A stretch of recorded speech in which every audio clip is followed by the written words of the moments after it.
Baik, tolong diperhatikan. Diperhatikan bagus ya. Oh, yang lain tolong di-mute dulu yang lain. Dulu. Ya, di-mute dulu. Nanti kalau misalnya ada mau bertanya baru dibuka ya. Ya, jadi mata kuliahnya homiletika 1. Jadi ada 2 homiletika ya, ada homiletika 1, homiletika 2. Homiletika 1 itu pengantar, lebih banyak ke teorinya dulu. Ya, teori.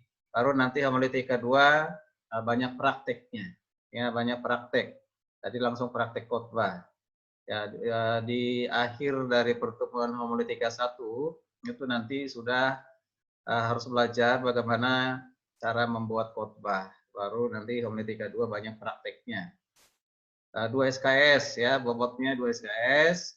Kemudian ini untuk prodi teologi dan juga prodi pendidikan agama Kristen. Pertemuan kita tatap mukanya 8 kali 150 menit ya, 150 menit. Oke, jadi itu pertemuan yang berarti diperkirakan sekitar 1,5 bulan atau 2 bulan. Oke, tolong diperhatikan deskripsinya. Deskripsi dari mata kuliah ini untuk membahas yang pertama kedudukan homiletika dalam rumpun praktika. Jadi mata kuliah homiletika itu ada di praktika ya, di praktika berarti sesuatu yang kalian harus praktekkan ya. Nah, kemudian apa dan bagaimana mempersiapkan pemberitaan firman Tuhan? Bagaimana caranya mempersiapkan firman Tuhan untuk diberitakan, disampaikan? Ini berhubungan dengan gereja, pendeta atau siapapun ya, punya tugas tanggung jawab untuk memberitakan Injil, ya, memberitakan Injil atau menyampaikan firman Tuhan lewat khotbah.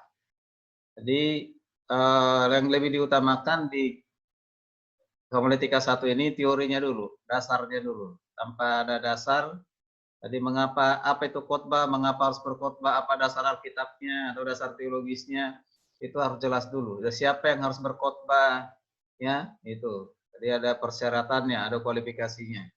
Oke, tadi perhatikan ya tujuan. Ya tujuan setelah mengikuti mata kuliah ini, kalian diharapkan semua mahasiswa yang pertama memahami peran firman Tuhan dalam pendidikan, pembinaan, dan kehidupan spiritual untuk warga jemaat atau warga gereja. Kemudian yang kedua, menyadari perlunya spiritualitas pengkhotbah sebagai pemberita firman. Jadi keberhasilan berkhotbah itu juga tergantung kepada siapa pengkhotbahnya, ya, siapa pemberitanya, ya. Ya, kemudian yang ketiga, kalian diarahkan akan bagaimana menyusun khotbah, yaitu khotbah yang diajarkan adalah khotbah ekspositori. Memang ada beberapa jenis khotbah atau jenis khotbah nanti akan disampaikan, itu hanya gambarannya saja, garis besarnya saja, tapi yang lebih banyak nanti ya diajarkan itu adalah khotbah ekspositori. Jadi yang diajarkan kepada kalian ini adalah khotbah ekspositori ya. Itu tujuannya ya. Selain itu untuk mendapatkan nilai ya, nilai yang terbaik. Saya berharap di homiletika ini jangan ada nilai yang rendah, minimal B ya. Usahakan bisa nilai A. Kalau hermeneutik agak sulit membuat kalian nilai A. Hermeneutik ya. Makanya saya sudah keluarkan nilai, mungkin coba ditanya tidak ada nilai A. Yang ada B+ paling tinggi. Ya. Tapi kalau di homiletika ini bisa memungkinkan kalian bisa nilai A. Jadi tergantung isi khotbahnya dan penyampaiannya. Gitu. Jadi mau sangat memungkinkan untuk mendapatkan nilai A. Oke, baik. Kehadiran, perhatikan kehadiran. Tadi sesuai dengan peraturan studi S1 teologi mengenai absensi, maka mahasiswa harus hadir pada jam kuliah sekurang-kurangnya 80%. 80%, jangan kurang dari 80% dari jam kuliah dalam satu semester ini ya. Oke, jadi berarti absen 2 kali, tidak hari 2 kali, maka mahasiswa tidak diperkenankan untuk mengikuti kuliah. Diulang lagi atau diambil lagi nanti di semester berikutnya. Jadi usahakan jangan ada yang absen 1 kali dimaklumi, tapi sudah 2 kali kalian sudah dianggap gagal, ya, gagal. Oke, karena itu berdoa supaya jangan ada yang sakit, jaga kesehatan masing-masing. Ya. Oke, khusus pada 4 kali pertemuan pertama, jadi pertemuan 1, 2, 3, 4 itu nggak boleh absen. Usahakan jangan ada absen pertemuan 1, 2, 3, 4. Karena itu paling dasar pengetahuan yang harus kalian pahami dulu. Itu penyampaiannya masalahnya sistematis, ada hubungan materi yang satu ke yang lain. Jadi jangan, ya. Usahakan 1 sampai 4 jangan ada yang absen. Ya, jangan ada yang absen. Karena itu berdoa supaya kalian bisa tetap ikut dan tidak ada gangguan sinyal. Ya, sinyal dan yang lain sebagainya. Oke. Kemudian tugas, perhatikan tugas ya. Ya, tugasnya ada beberapa tugas, jadi mahasiswa itu harus banyak tugas supaya itu menunjukkan kualitas kalian nanti ya, dilihat dari hasil tugasnya. Ada 3 tugas mahasiswa. Pertama itu tugas mingguan. Tugas mingguan itu apa? Membaca dan refleksi buku untuk bahan pelajaran setiap minggu. Jadi saya sudah share materinya ya. Saya sudah share materinya. Tolong itu dibaca ya. Minimal 4 lembar sebelum perkuliahan dimulai sudah ada laporan bahwa kalian sudah membaca diktat yang saya kirim. Ya, diktat yang saya kirim. Tolong ya. Ya, minimal 5 lembar sudah baca ya. Kali kalian baca bisa pahami ketika saya mengajar, kalian sudah tinggal diingatkan. Ya, bukan lagi sesuatu nol gitu, sesuatu yang baru, tapi kalian sudah baca tinggal diingatkan, oh ini saya sudah baca. Sehingga mempersiapkan untuk mana yang belum dimengerti, ya belum dipahami, itulah yang akan ditanya. Ya. Jadi di homiletika ini saya berharap kalian banyak interaksi, bertanya ya. Tanya. Kemudian yang kedua, tugas akhir refleksi buku homiletika. Silakan pilih ya bukunya, pengarangnya siapa saja, penerbitnya siapa saja, yang penting berhubungan dengan langsung dengan homiletika. Banyak. Buku homiletika itu sangat banyak di perpustakaan. Ada ukuran besar, ada ukuran kecil. Jadi kalian harus ke perpustakaan ya. Jadi perpustakaan itu sudah buka ya dari tanggal 11. Ya, itu diharapkan kalian gunakan perpustakaan. Jadi jangan ambil dari internet, jangan ya. Jadi buat laporannya. Jadi laporannya seperti biasa. Jadi tidak perlu banyak jelaskan lagi itu ya. Laporan itu judulnya, bukunya, halaman berapa yang kalian baca, pengarangnya siapa, lalu apa isi refleksinya apa, lalu kasih komentar. Ya, kasih komentar atau argumen ya di akhir kesimpulan. Tidak usah banyak. Cukup 3 sampai 5 halaman. Ya, 3 sampai 5 halaman. Jangan banyak-banyak.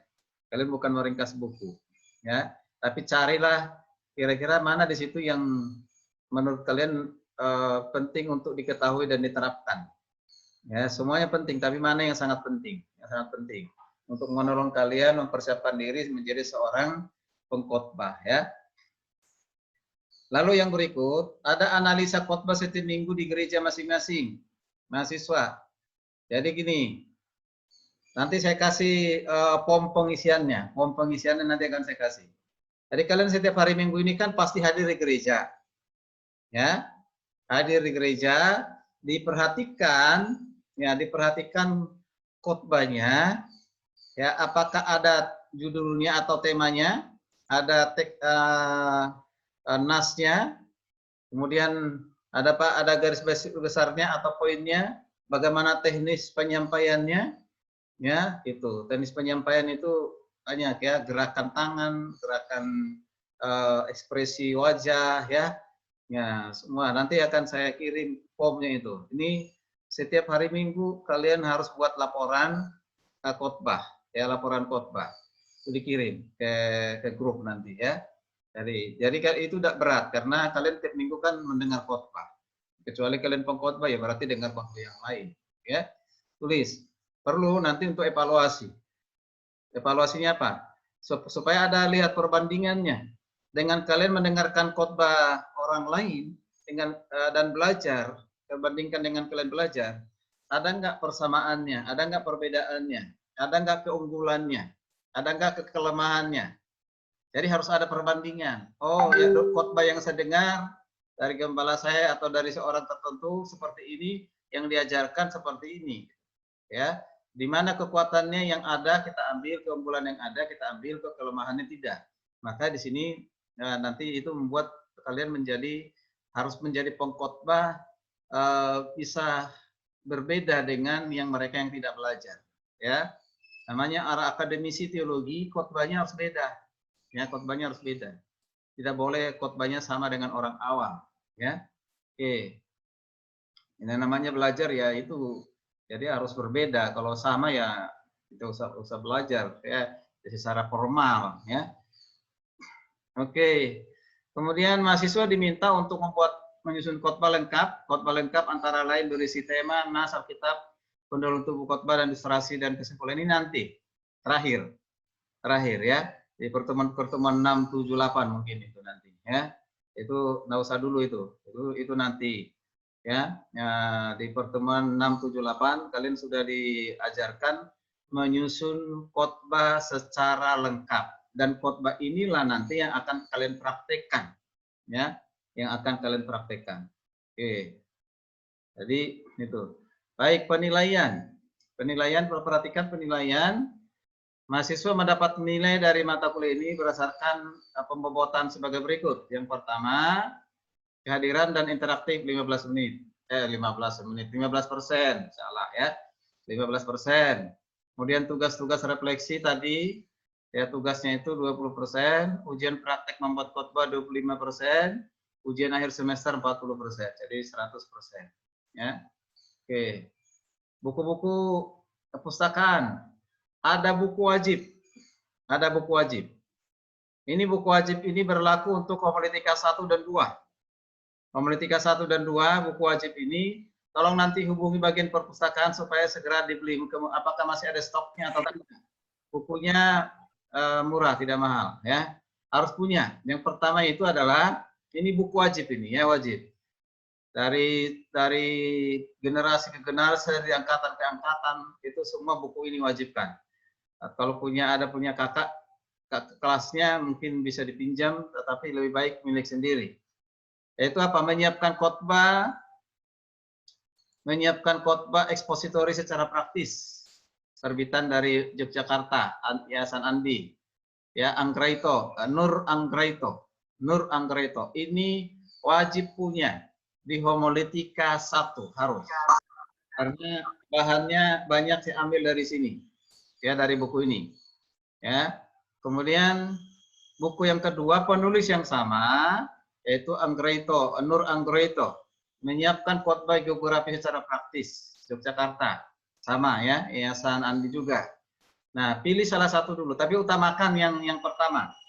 Kalau yang menyiapkan khotbah biografi secara praktis itu ekspositori juga ya. Jadi itu nanti dibutuhkan pada saat homiletika 2.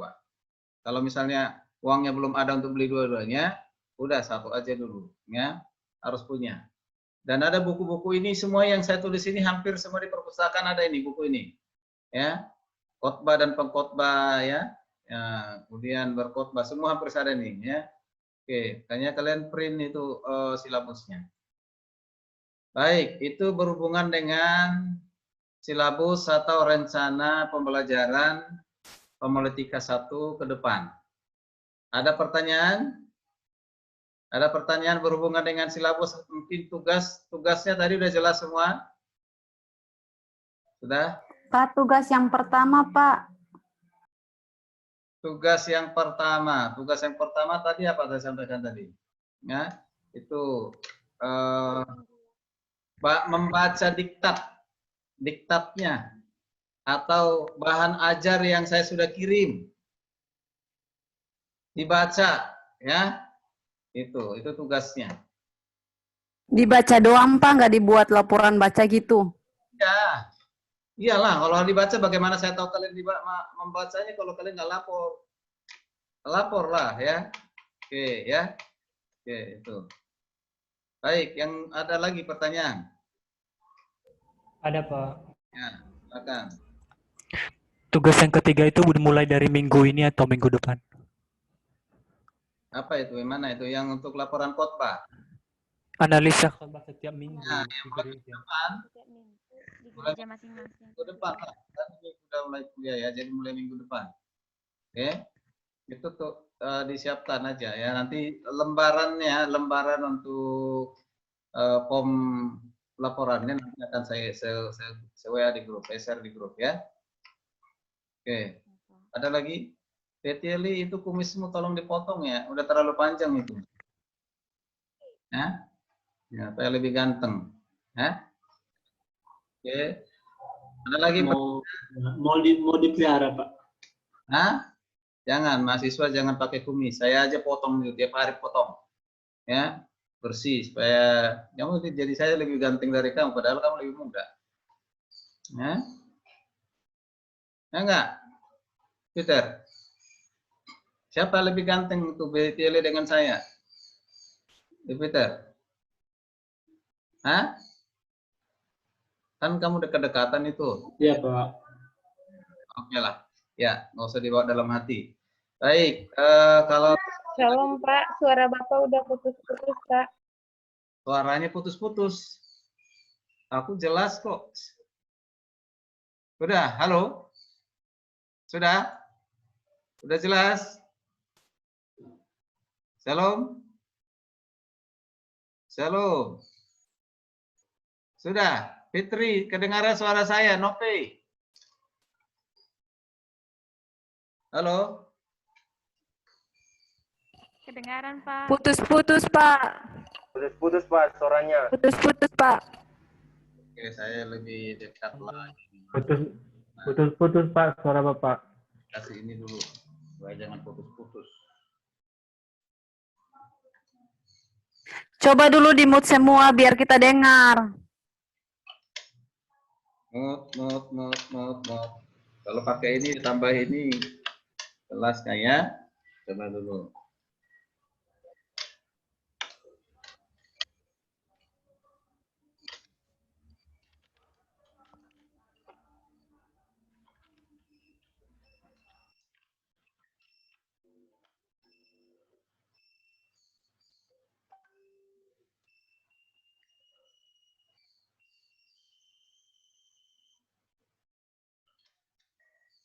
Ya, Shalom. Sudah jelas?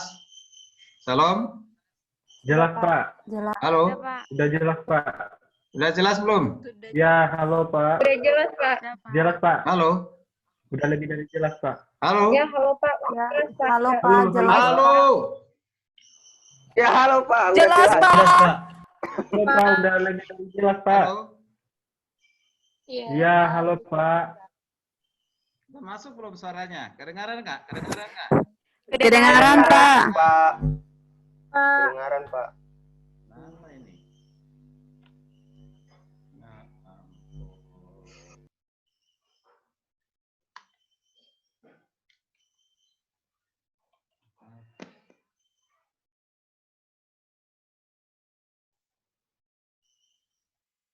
Ya, udah kedengaran belum? Salam. Udah, Ya, Pak. shalom, Pak. Udah, Pak. Salam udah kedengaran Pak. Udah jelas Pak. Baik. Ya. Oke, sekarang kita masuk ke materi dulu ya. Oke. Itu materinya kalian sudah buka belum? Sudah ada yang buka? Sudah, Pak. Sudah, Pak.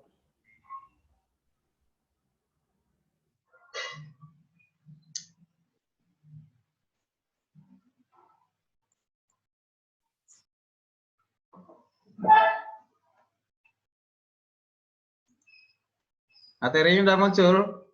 Sudah? Sudah, Udah, Pak. Pak. Udah, Pak. Udah muncul, Pak. Di homiletika 1. Di homiletika 1 yang menjadi materi pembelajarannya ada beberapa, ada 6. Yang pertama, kalian harus diawali dulu mengerti homiletika atau apa itu homiletika. Ya, homiletika. Jadi definisi atau pengertian homiletika baik secara etimologi maupun definisinya. Kemudian yang kedua, dasar teologisnya. Jadi kalau berkhotbah itu Mana dasar Alkitabnya? Harus jelas. Jadi itu kekuatannya di situ. Ya, kekuatannya di situ supaya kita bisa termotivasi untuk menyampaikan firman Tuhan lewat khotbah. Ya. Kemudian apa tujuannya? Tujuan homiletika apa? Tujuan homiletika termasuk tujuan berkhotbah harus jelas. Karena tanpa tujuan kita tidak mencapai sasaran. Tanpa kita tahu tujuan, kalian nggak bisa mempersiapkan dengan baik. Jadi harus tahu tujuan saya persiapan khotbah apa. Kemudian yang keempat, lanjutkan dengan kualifikasi atau kepribadian pengkhotbah. Jadi keberhasilan menyampaikan berita Injil atau berita firman Tuhan itu tergantung kepada juga siapa pengkhotbahnya. Jadi punya kriteria ya, punya kriteria atau kualifikasi. Kemudian dilanjutkan dengan langkah-langkah membuat khotbah. Jadi ada langkahnya. Ya, langkah-langkah yang pertama, kedua, dan seterusnya itu ada langkah untuk membuat khotbah. Kemudian cara dan teknik berkhotbah. Baru sampaikan cara teknik khotbah. Dari tiga ini, ada tiga, dari 6 materi ini sebenarnya kesuksesan dalam berkhotbah itu ada 3. Ya, yang ada 3. Pertama, itu adalah urapan hikmat dari Tuhan. Ya. Kedua, isi khotbahnya. Ya, isi khotbahnya. Yang ketiga itu adalah teknik penyampaiannya, gitu. Jadi 3 itu. Jadi pertama adalah pengurapan dari Tuhan, ya. Kemudian isi beritanya. Yang ketiga teknisnya, ya teknisnya. Inilah kunci keberhasilan untuk menyampaikan suatu khotbah. Oke, nah, ini ada 3 ini. Oke, baik. Materi. Halo. Mood. Ya. Ya. Kita baca dulu dasar Alkitabnya 2 Timotius 4 ayat 2. Minta satu orang membaca, satu orang Nope aja, Nope.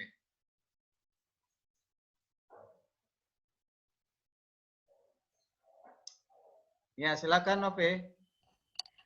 2 Timotius 4 ayat 2. Beritakanlah firman, siap sedialah baik atau tidak baik waktunya. Nyatakanlah apa yang salah, tegurlah dan nasihatilah dengan segala kesabaran dan pengajaran. Nah, jadi ini surat Paulus kepada Timotius anak rohaninya. Ya, Paulus mau supaya Timotius itu memberitakan firman. Ya, memberitakan firman. Ya, dalam segala situasi, dalam segala keadaan harus beritakan firman. Karena firman Tuhan itulah yang menegur kesalahan, yang menyatakan kesalahan, bahkan menasehati setiap orang. Itu melalui firman Tuhan. Ya, firman Tuhan. Jadi kata penting perhatikan itu beritakanlah firman. Ini berarti perintah. Ya, perintah. Apa yang diperintahkan Tuhan, bukan saja itu tugas Timotius, tugasnya Paulus, tugasnya para rasul, tetapi tugas dan tanggung jawab kita sekarang ini, apalagi hamba Tuhan. Ya, mahasiswa teologi, persiapkan baik menjadi guru maupun menjadi hamba Tuhan penuh, jadi pendeta. Ini tugas dan tanggung jawab. Ya, beritakanlah firman. Nah, sekarang bagaimana caranya beritakan firman? Ya, itu yang penting. Bagaimana caranya dan apa yang harus dipersiapkan ya untuk memberitakan firman. Oke. Nah, coba baca lagi, kita lanjutkan Roma 10, 13, 15. Tolong Nope.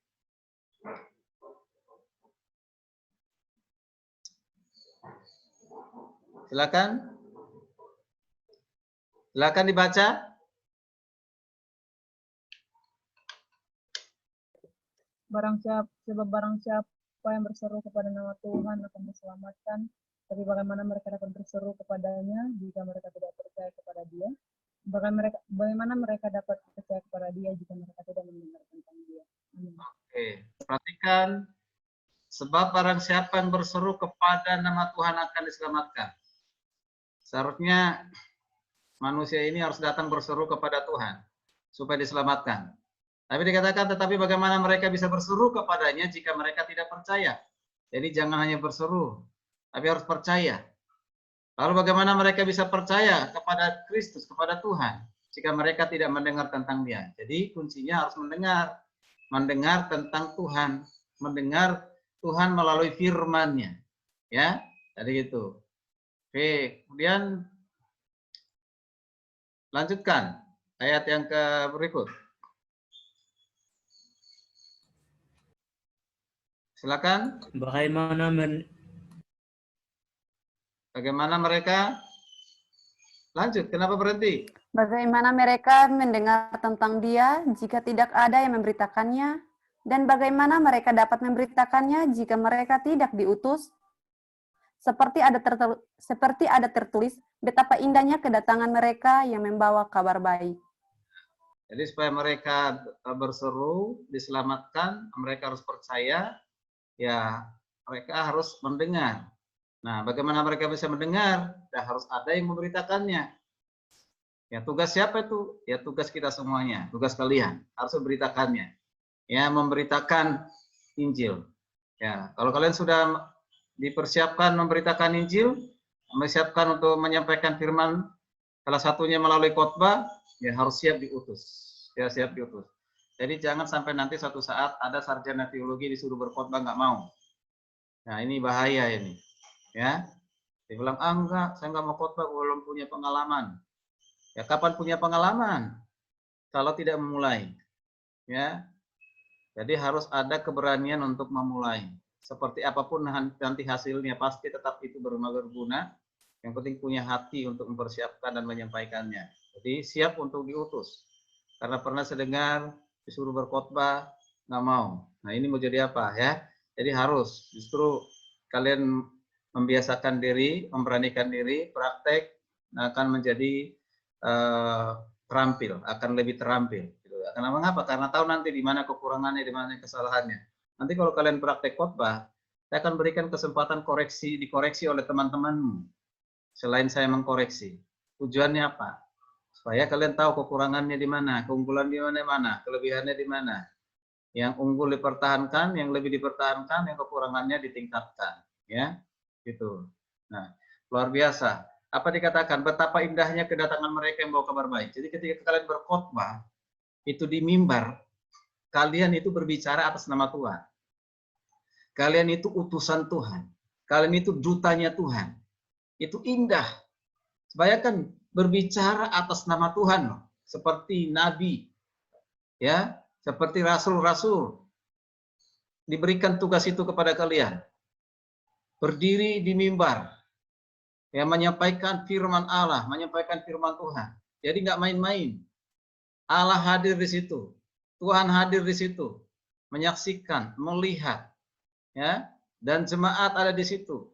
Mereka akan mendengarkan khotbah kalian, firman Tuhan disampaikan. Jadi kalian ini seperti penyambung lidahnya Tuhan, ya, lidahnya Tuhan.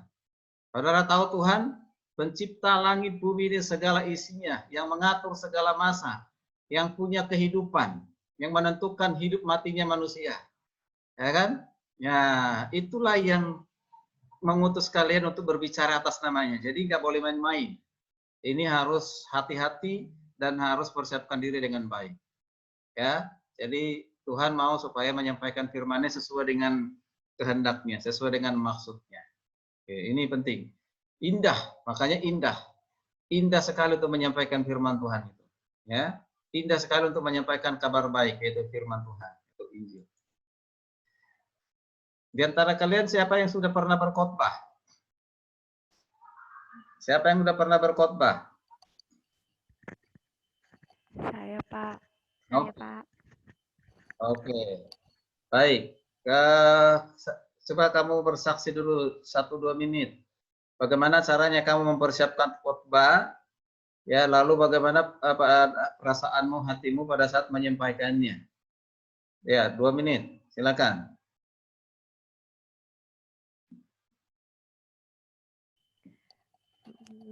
Awal pas pertama kali berkhotbah itu, pas persiapan itu sangat-sangat gugup, cuman kembali lagi berdoa, biarkan Tuhan yang menuntun apa nats yang saya bagikan dan tema yang saya bagikan.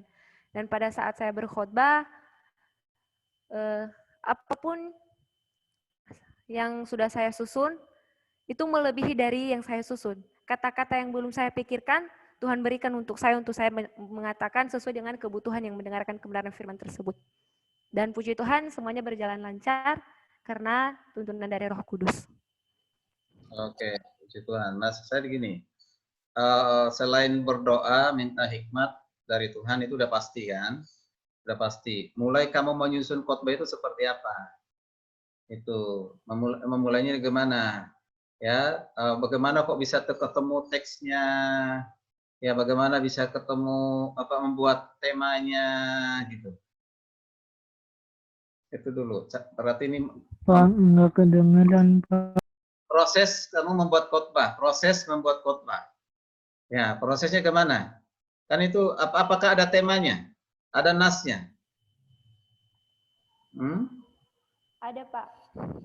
Ya, untuk menentukan nas itu gimana caranya kamu menentukan nasnya? Menentukan natsnya itu saya membaca dulu nats yang memberkati saya dan yang saya bisa jelaskan, yang saya sudah kuasai, dan menentukan temanya itu saya mengambil dari ayat yang saya sudah baca tersebut. Oke. Dan garis besarnya pun saya ambil dari ayat tersebut. Oke, bagus. Jadi nasnya setelah berdoa, nas yang memberkati dibaca, dari situlah muncul temanya, gitu ya, dan juga garis besarnya. Oke, puji Tuhan, udah bagus. Udah nggak usah lagi lanjut kamu kuliah homiletika 1. ya. Oke, terus pada saat kamu memulai khotbah menyampaikan itu gimana? Adakah percaya dirinya atau ada rasa takut, getar-getir atau gimana? Namanya aja pas pertama pasti deg-degan, tapi berjalannya waktu, ketakutan itu, kekhawatiran itu tidak ada lagi. Mantap. Terus terakhir, ketika kamu sudah selesai khotbah, kamu sendiri diberkati nggak dengan khotbahmu? Diberkati. Ya.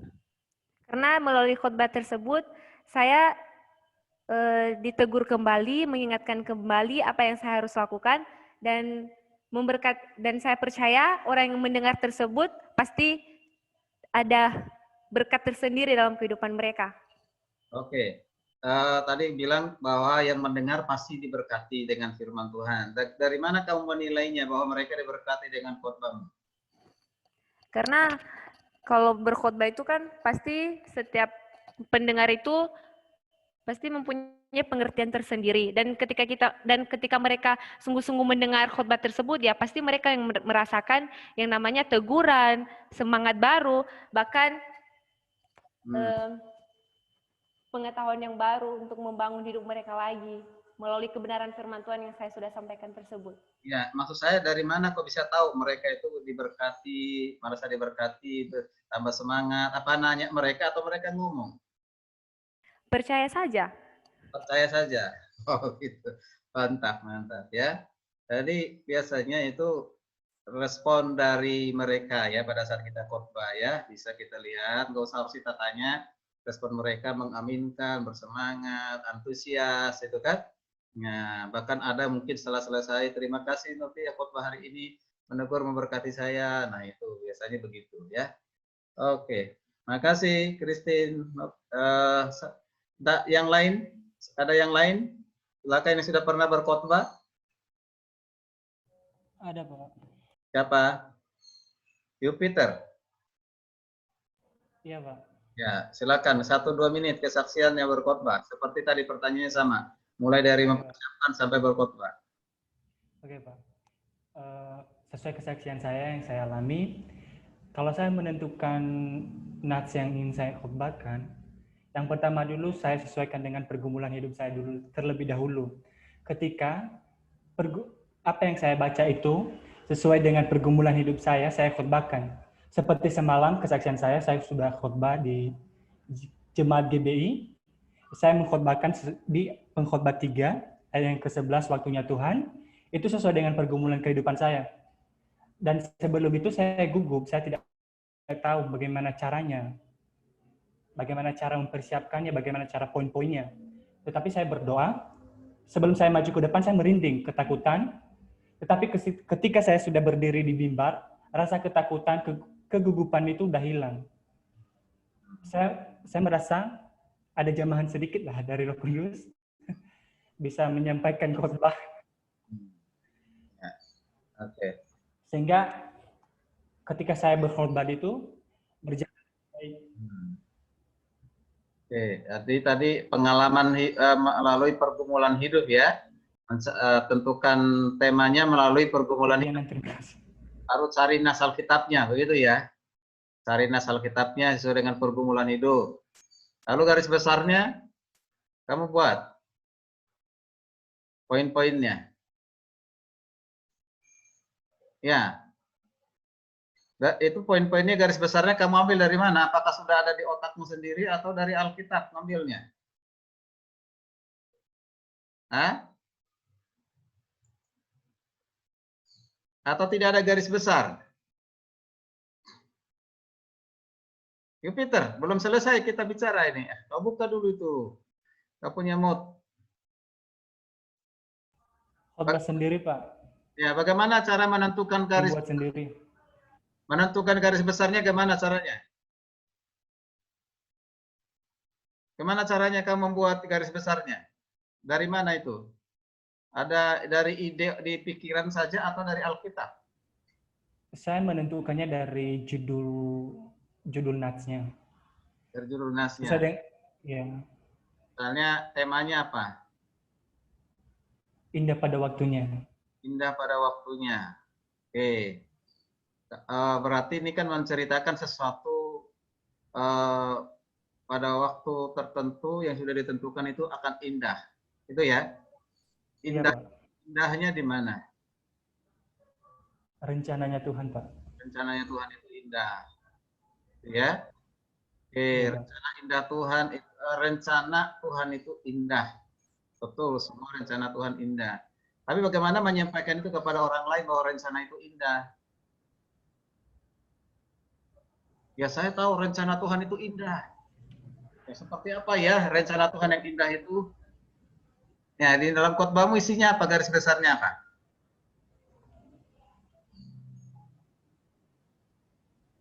Ya, di khotbahmu garis besarnya apa?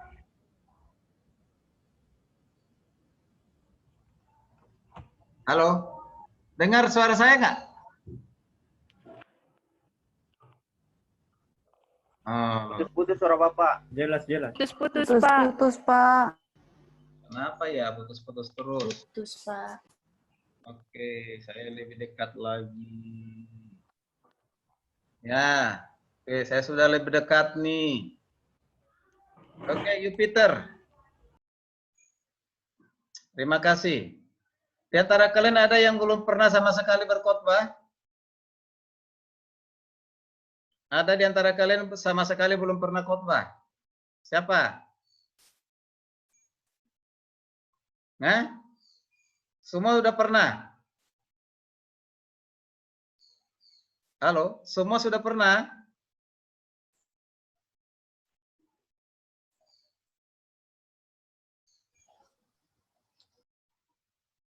Nggak, ada nggak? Minta tolong, ada nggak yang di antara kalian yang sama sekali belum pernah berkhotbah? Ada nggak? Jujur aja, nggak apa-apa. Ada nggak? Semua sudah ya? Suara Bapak putus-putus, Semua Pak. sudah? Satriani sudah? Suara Bapak putus-putus. Suara Bapak putus-putus, Sudah pernah khotbah? Semuanya sudah, Pak. Soalnya waktu dia Silce, kamu udah soalnya pernah waktu dia khotbah? sama Semua semua sudah dilakukan itu. Halo? Ini suara saya nggak ada nih.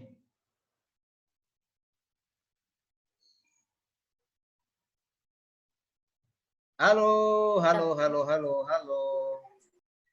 Silce sudah pernah khotbah, Silce?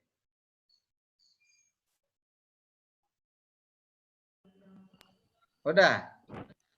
Pak, suara Bapak putus-putus. Khotbah? Putus Pak suaranya.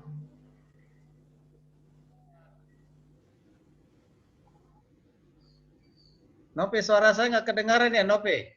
Suaranya jelas nggak, Nope? Suara saya Putus kedengaran Pak nggak? suaranya. Hah?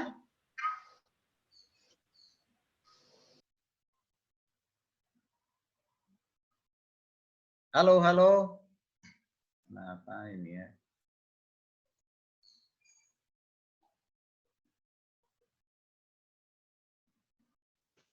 Udah, Pak. Salam, salam, salam, salam. Ada suara saya nggak?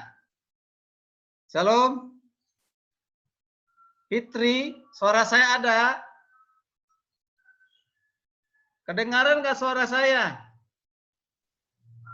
Ada suara Bapak cuman putus-putus Hah? suaranya, Pak. Salam Pak, tapi putus-putus Pak. Aduh, sekarang sudah? Pak. Sekarang sudah? Salam, salam. Sudah kedengaran belum? Sudah? Coba yang lain mute biar kita dengar suara Bapak. Sudah tes, tes, tes, tes, tes. Sudah? Halo? Halo? Sudah? Ya, shalom, Pak. Ya, salam, salam, salam. Sudah kedengaran? Masih putus-putus, Pak. Kenapa putus?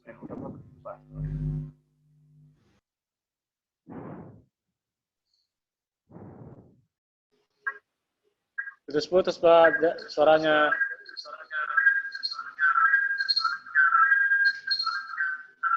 Tes, tes, tes. Shalom, shalom, shalom. Sudah jelas? Suara udah jelas? Halo? Tes, sudah belum? Belum kedengaran belum? Sudah? Halo, halo, halo. Bentar saya ulang dulu ya. Bentar. Bentar ya. Sudah, Pak. Hah? Sudah? Sudah Pak. Suara Bapak masih putus-putus.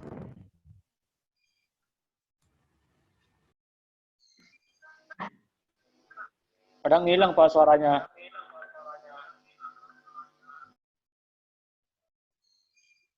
Saya pindah dulu. Tari, tari.